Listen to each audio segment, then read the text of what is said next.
Don't forget to subscribe and press the bell icon to never miss a video from testbook.com.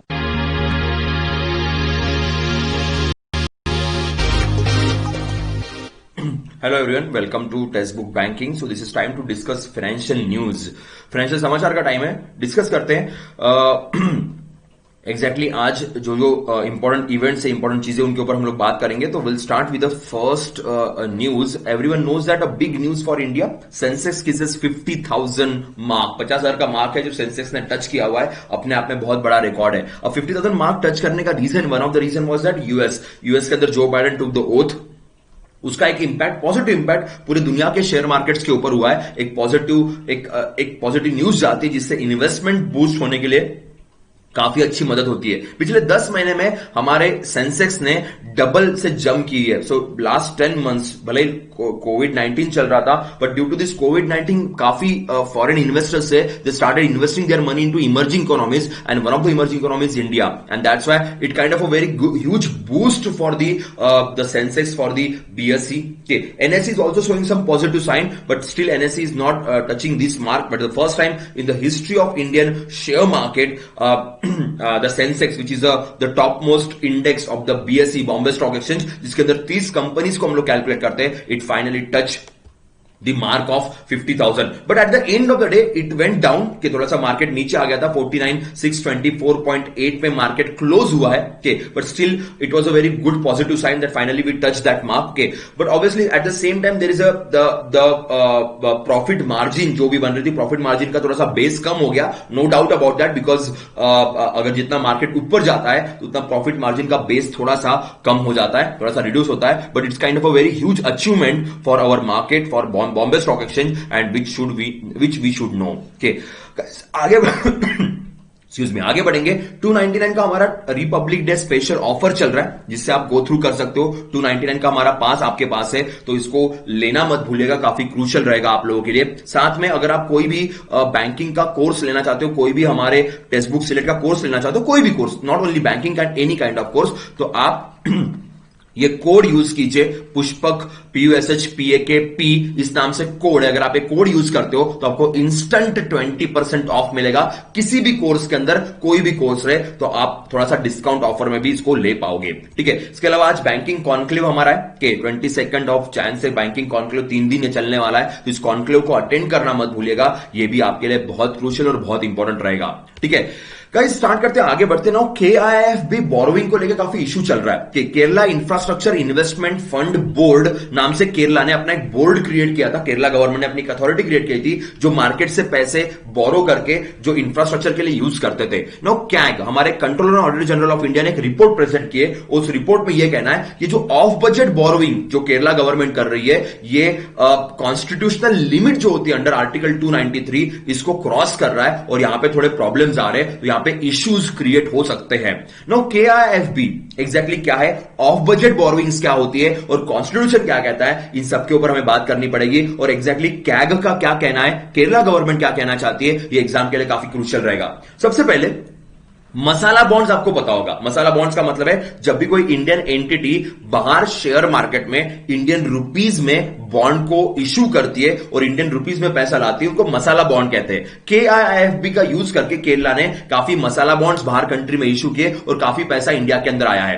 Now ये of budget borrowing है. Of budget borrowing का मतलब ये होता है कि इसका कहीं भी इंफॉर्मेशन या बजट के थ्रू मेंशन नहीं किया जाएगा कि फिस्कल डेफिसिट में डायरेक्टली इसके कैलकुलेशंस के हिसाब से इसको कैलकुलेट नहीं करेंगे, तो उसका और बजट प्रेजेंटेशन का कोई यहां पे सिनेरियो नहीं, कोई यहां पे रिलेशंस नहीं है, तो इसको ऑफ बजट बोरोइंग कहते हैं. तो बजट, अगर बजट के थ्रू बोरोइंग करेंगे तो डेफिसिट बढ़ जाएगा आपका, तो ये ऑफ बजट बोरोइंग का तरीका होता है जहां से हम पैसा बोरो करते हैं. ओके, तो ये होगा पहला ऑफ बजट बोरोइंग. ओके, दूसरा है कि अब कैग ये कहती है कि कॉन्स्टिट्यूशन के जो प्रोविजन है उसके अगेंस्ट जा रहा है. अब कॉन्स्टिट्यूशन में कहां का प्रोविजन है, चैप्टर 2 कि हम बात करते हैं कॉन्स्टिट्यूशन की, के उसमें 292 आर्टिकल नंबर 292 ये सेंट्रल गवर्नमेंट के बोरोइंग के ऊपर बात करता है, और आर्टिकल नंबर 293 आर्टिकल नंबर 293 ये हमारे स्टेट्स के बोरोइंग के ऊपर बात करता है। सो 292 एंड 293 दो हमारे पास आर्टिकल्स हैं, दोनों आर्टिकल्स ये हमारे बोरोइंग्स के ऊपर बात करते हैं। 292 सेंट्रल बोरोइंग और 293 हमारे स्टेट बोरोइंग्स के ऊपर बात करेगा। ठीक है,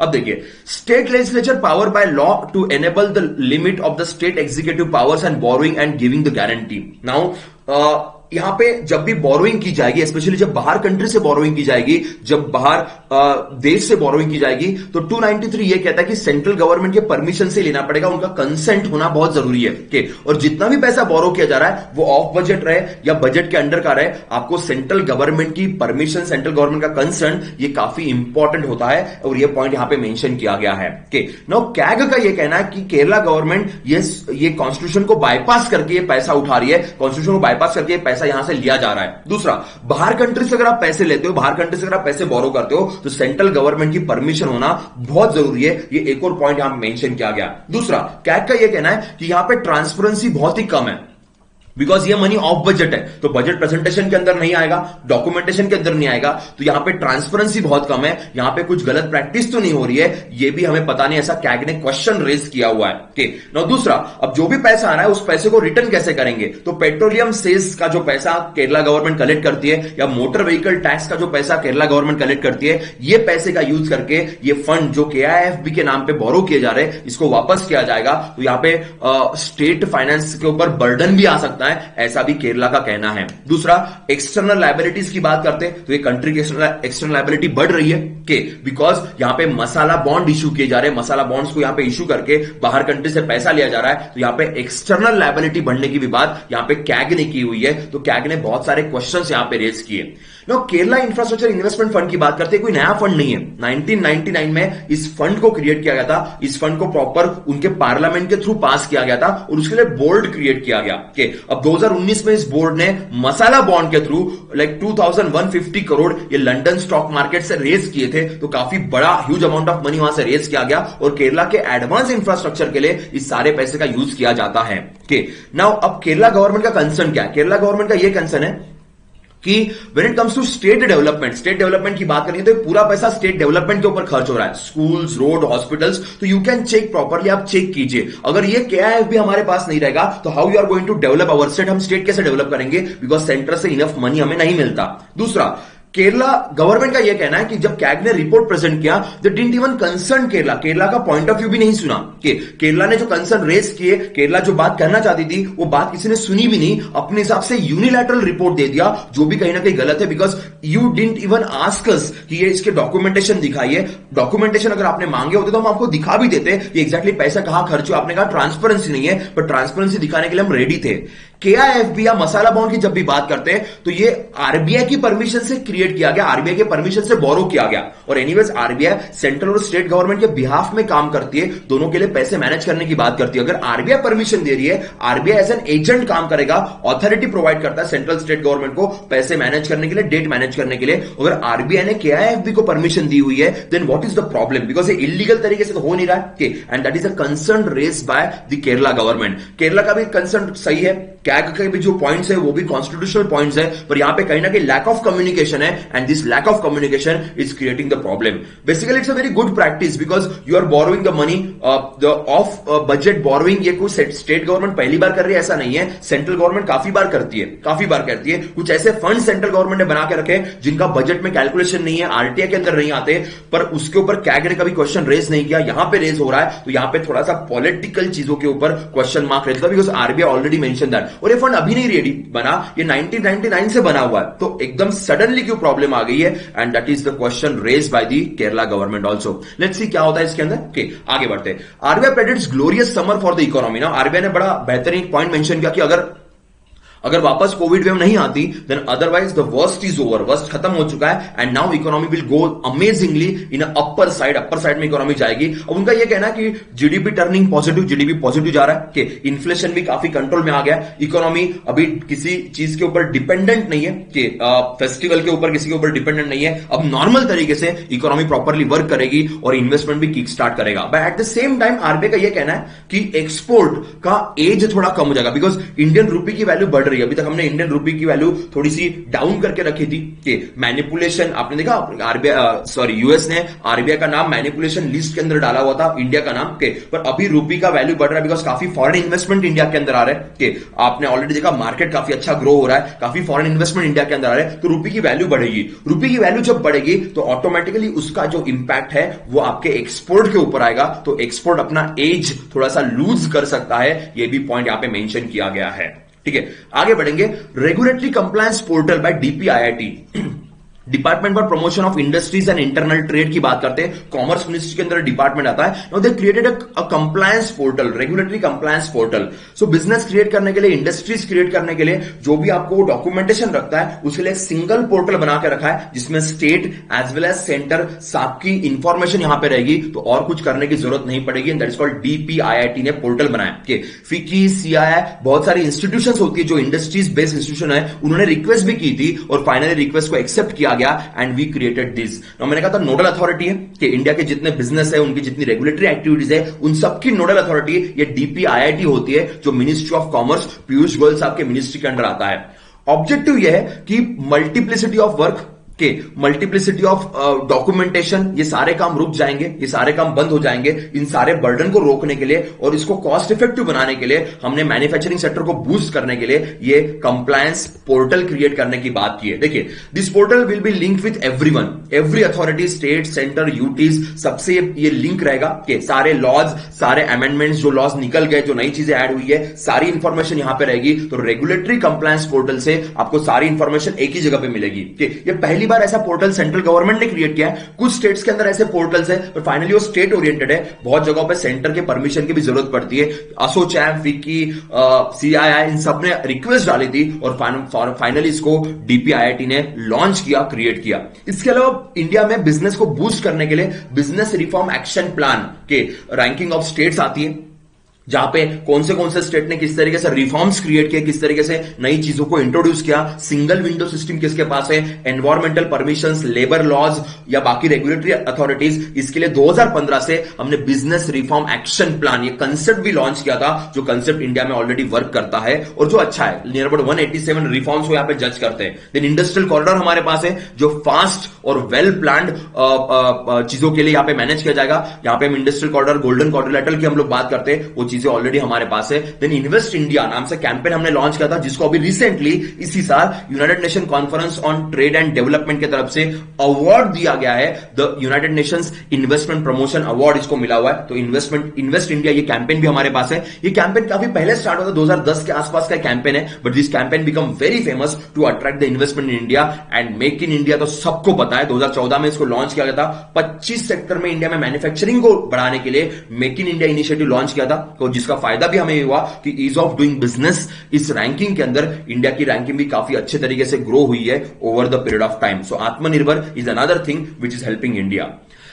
आगे बढ़ते हैं, स्टैंडर्ड चार्टर्ड बैंक की बात करेंगे। यूके बेस्ड बैंक है, वैसे इंडिया में उनका भी ऑफिस है, इंडिया से भी वो काम करते हैं। तो इंडिया में जो भी वो काम करते हैं उसके ऊपर आरबीआई ने फाइन लगाया है 2 करोड़ का।